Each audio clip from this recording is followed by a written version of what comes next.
If there's one thing you can count on for the digital circus to have, it's wacky adventures. Even though the adventures themselves aren't the main focus the show goes for with the different mental struggles plaguing the main cast, they still have lots of visual charm, comedy, and still contribute a bit to how these characters cope in dealing with being trapped for the foreseeable future. With episode 7 leading me to believe we may not be getting any more adventures in the traditional sense, as all the main characters are unanimously furious with Kane right now, where previous adventures just left some or all of them annoyed with Kane at worst. But on the off chance we do get traditional adventures in the final 2 episodes, then I guess this video becomes clickbait. It is what it is. Also, this is going to be a tough set to rank because I don't think any of the adventures themselves are bad. So, here we go. Welcome to the amazing digital circus! For starters, I'm putting the whole set of mini adventures that took place in episode 5. While I did love the variety and setting in all these mini adventures done from the suggestions of the cast, especially Gangle's anime-inspired adventure. Man, I wish we could have stayed there a bit longer. None of the adventures that took place had enough time to,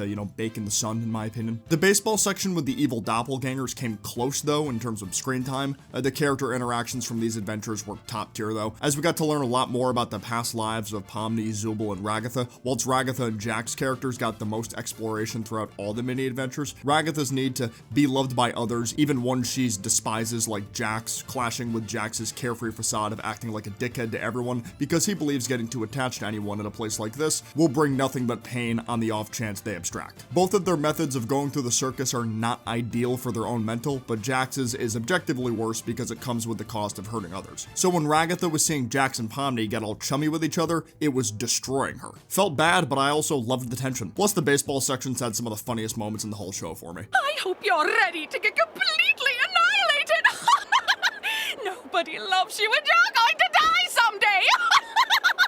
I'm giving the number 6 spot to the pilot's Queen adventure / Pomni's attempt to escape the circus. This adventure did a really solid job at showcasing the different personalities and dynamics between the main cast, as well as how the world itself functions. Pomni just slowly losing her shit the longer the adventure takes place, which fair, because her life was gone as she knew it. So when you couple that with one of the old circus members going on an abstraction rampage, that's enough to leave even the most Iron Fortress mentality folks a bit shook. Opening all the different doors only to be met with something freakier than the last, eventually going through tons of CNA office rooms only for, no true exit to be found, where she came to the crushing realization that maybe there really is no way out. Meanwhile, the rest of the crew was underground trying to save Zubul from the Gloink Queen. Seeing Gangle and Kinger work together to save Zubul, basically sharing one brain cell, hilarious, but not as funny as Kaufmo falling through the ceiling to beat the Gloink Queen's ass. In retrospect, it's quite interesting seeing Kaufmo acting so violent in the pilot when Jax almost seemed to be at peace while he was on the verge of abstracting episode 7. It makes me wonder if it's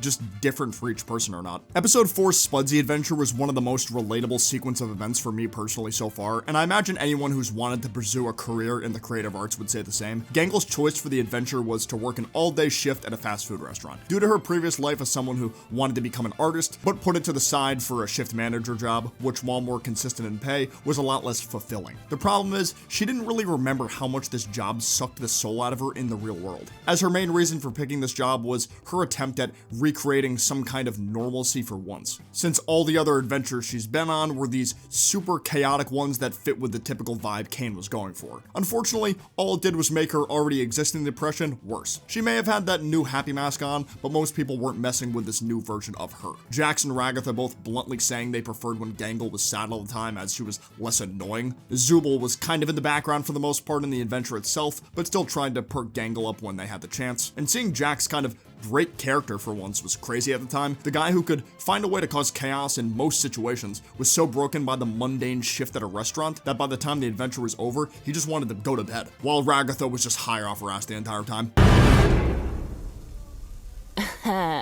Pomni's big moments coming from when she saw Gummy Goo walk in for a meal due to Kane reusing a lot of old NPCs for this adventure, Gloink Queen included, but because his memories were mostly wiped from his original adventure, we watched Pomni struggle to have genuine interactions with him like before, as it was literally impossible for him to do so. Biggest downside to this adventure for me was Kinger was completely absent for whatever reason. At least he was having a good time at the rodeo. If we got proper footage of that one, it'd be going in S tier. To circle back to Gummy Goo, the Candy Kingdom adventure takes the next spot for me, a great first adventure that took place outside the main main circus grounds, with more people participating this time compared to the Gloint Queen one. A lot of neat references in this one too, and Mad Max is one thing. It's not uncommon for that to be brought up in other shows, but Pizza Tower? That's the chronically online shit I live for, baby. Let's go. The overall aesthetic the Kingdom went for looked great to me as well, but that could be in part because I have a severe sweet tooth. However, without a doubt, the best part of this adventure was how it handled the Croc Bandit NPCs, specifically Gummy Goo. Despite these guys not being the first NPCs introduced in a Kane adventure, the angle taken with Gummy Goo was so interesting. As because the whole Circus game has questionable coding everywhere, clipping into places you don't belong is way easier than it should be. So when Gummy Goo clips out of bounds, he naturally has a existential meltdown when he sees the coded models of himself and all the other denizens used in this adventure. Even though the goal of this candy heist of his was to help his sick mom or something, he realizes his mom doesn't even actually exist because she was never coded in. Gummy Goo was never supposed to know this much about himself, just to